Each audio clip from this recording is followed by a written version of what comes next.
You're listening to the Underscore Transformation Podcast, your practical guide to business transformation. To find out more, visit underscore-group.com. Welcome to the Underscore Transformation Podcast. This is episode 8. My name's Jason West. And my name's Joe Ailes. And together we're the founders of Underscore. This week we take a look at methodology and approach. There's some important terminology to define. What is a project? What is a program? And what is a portfolio? So let's break this down, Jason. So what is a project? So I'm actually going to cheat. You're going to cheat. So we've looked at what is best practice out there, and Axelos, who own kind of Prince2, MSP, and ITIL, P3, M3, all that kind of good stuff, have done a really good job of defining this. So when we look at a project, it's a temporary organisation that's created for delivering one or more outputs according to a specific business case. So output is a really important thing here. So it's a defined change in a process or system or putting up a building. It's something really tangible and concrete that you can define right at the start. We're going to deliver these specific things, and you know when we've delivered them because they're there. It doesn't feel multifunctional. It doesn't feel like you're engaging the organizations through some sort of transformation. It feels like it's program management project management experts might tell us otherwise, but it doesn't feel as if it's particularly transformational. No, absolutely. You need projects, and projects make up the bulk of what you're doing in transformation, but they're very discrete and they're there to deliver very specific things. And whilst they might concern themselves a little bit with change, our systems being adopted, our new processes being adopted, when we opened up the building, were the people in it, whatever it might be. But no, they're kind of very much kind of output focused, which is kind of different to a program. So if we look at the definition of a program, it's a temporary but flexible organization that's created to coordinate and direct and oversee the implementation of a set of projects. So it's that overarching piece that sits over the projects. And the key thing here, it's all about delivering an outcome and a set of benefits that are related to the organization's strategic objectives. So this is kind of this overarching piece.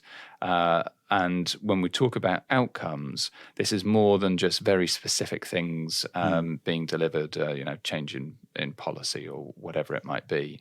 We're really concerned here with the overarching change. So we're thinking about how those outputs are being adopted by people. Are they trained? Are they engaged? Are they willing to, move into our bright, shiny new building? Have people been, do they have the right skills and competencies to act in this new operating model that we've designed? So it's much broader. And you're really focusing on the business outcomes that you're delivering, and does it deliver that overarching business strategy? And that's really important. That's really pertinent in this definition, isn't it? It's strategic objectives. So it's going to bring the exec's attention into it. Probably, we talked previously about governance structures and the need to have executive steering committees established in large transformational programs. So this feels much broader and much bigger, much more impactful across the business. And many organizations tend to, and this is a really important point here, because the way you resource a program versus the way you resource a project is very, very different. And many organizations place a project manager into a role of a program manager. Absolutely. So you've got to really be careful when you're creating your program team or your project team that you put the right individuals with the right capabilities in charge of these. Because a program is not just a very big project. No, it's a set of projects, isn't it? And organised over a number of discrete phases. And typically that could be over a number of years. And you might deliver a set of outcomes and benefits in 1 year, And then there's a second phase to the program that builds on what you've delivered in the first phase. So really, looking at that very broad view over quite an extended period of time, all kind of heading towards the same strategic objective, but actually it moves and it changes. And naturally over time, you need to adjust the program. So you go live with your first phase, and then there's a period potentially of just reflection. How has this actually landed? Are people using this bright, shiny new thing in the way we thought they would? And invariably, new information comes to light, and you need to kind of course adjust as you go. But then we look at portfolio. So this is sitting above the program level. So the definition from Axelos is that portfolio is the totality of change initiatives required to achieve an organization's strategic objectives. So it's going to comprise of a number of programs, maybe standalone projects and other initiatives that are going on in the business to deliver the change. So you might have a portfolio at a functional level, maybe a business unit level, maybe the entire organization will have that overarching transformation portfolio. And I think this is kind of the key point here. Yeah. Transformation is either a program or it's a portfolio. Of programs, yeah. Yeah, but it's never a project. No, never a project, yeah. And we have definitely seen challenges when organizations have tried to approach transformation as if it was a single project. And that tends to really bear itself out when you've got a project manager sat at the center of this massive changes, trying to manage a 1,000 or 2,000 line project plan in Microsoft Project or Primavera or whatever it is. This is too big, it's too complex for any one person to kind of keep all those plates spinning and not end up with a set of unintended consequences and unmitigated risks happening out in the organization. Yeah. And for organizations that have got a portfolio point, for organizations that have got a large number of programs in these scenarios, they've really got to start to think about establishing PMO, program management office, infrastructure and capability, just to make sure that we don't have conflict between the various programs across the organization. They ultimately are trying to achieve the right things, but if everything's being done all at the same time, it's just change fatigue across the business, for instance. Yes. So you have to have the right sequence. Managing programs at a portfolio level is really, really important because it allows you to drive the right change and implement the right change across the business in a structured way. Yes. Yeah. In a way that actually makes sense to the organization, to the recipient of that change. And no program or project should ever work in isolation. No.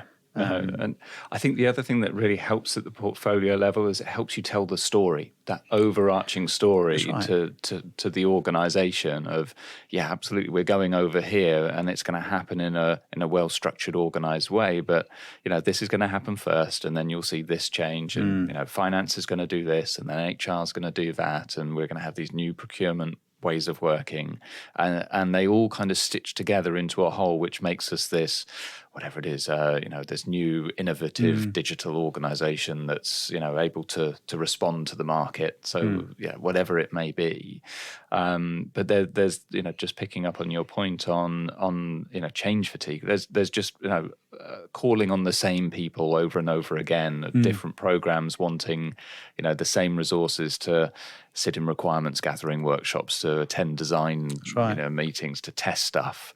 And you can have the best possible change management teams working in individual programs, but if they're not joining together and you don't have that kind of just really clear set of communications, those clear engagement plans that kind of make sense to the exec, to the management teams, to people out in the business, it can very quickly look disjointed and people lose faith in the overall change that you're trying to see. You're listening to the Underscore Transformation Podcast. This podcast is brought to you by Underscore, the transformation capability specialists. To find out more, visit _group.com.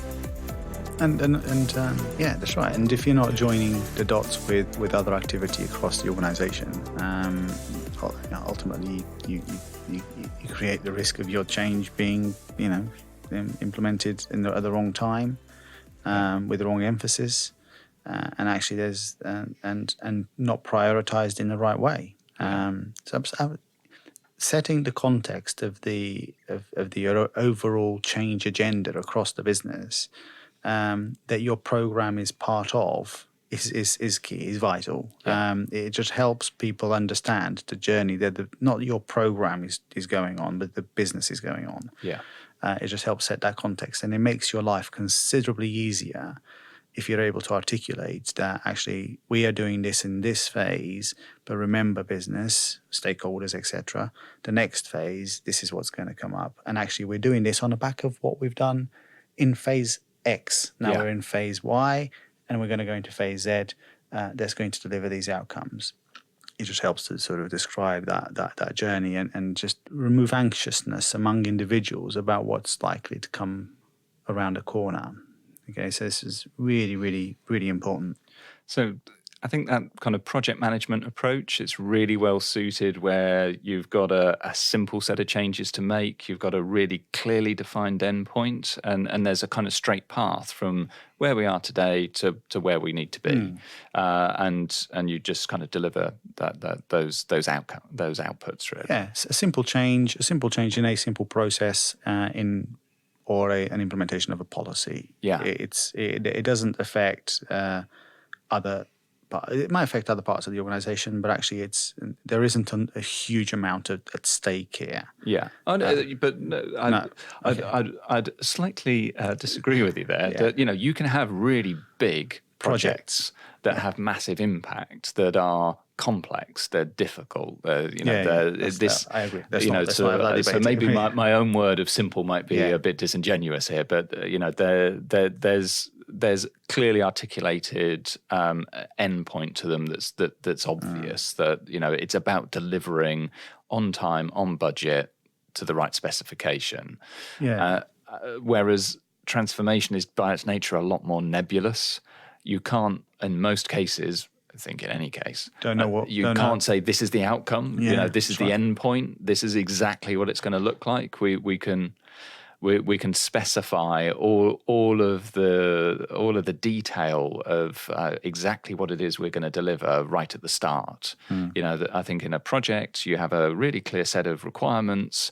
You then deliver against those requirements. You test them. Did it meet the requirements? Yes, no. We then push it into production and we go, happy days, we're up and running, we're all live, off we go. Whereas in transformation, it's far more iterative. There's ambiguity, isn't there, in elements of it? Absolutely. And that you have to work through. And there are different skill sets, and we'll come on to this next week when we look at project and program management capability. But there's a different set of skills and competencies, in fact, mindset that you need if you're managing at a project level or a program level or a portfolio level. So I think it's important to be clear about what the differences are, and when you're resourcing your various project, program, and portfolio teams, that you hire the right people with it's not just about experience, it's the kind of mindset piece as well. Whilst it's important to have a methodology and use the right sort of methodology at the right level, again, you don't need to get hung up on this exactly, following Prince 2 to the letter of, everything that it says, or, whether it's APM or whatever, IPMA, whatever you're using. Actually, if your organization has a set methodology, just adopt it. Use it. It's use the language that the fine. business is used to, isn't it? Yeah, absolutely. If you've got pre-existing review templates that people are used to, seeing as they go into various project meetings or program meetings, just it's always better to adopt and adapt wherever you can. So in terms of kind of key takeaways from today, there's a difference between projects, programs, and portfolios. You use them at the right level, and transformation is never a project, but it's often considered it's often a program.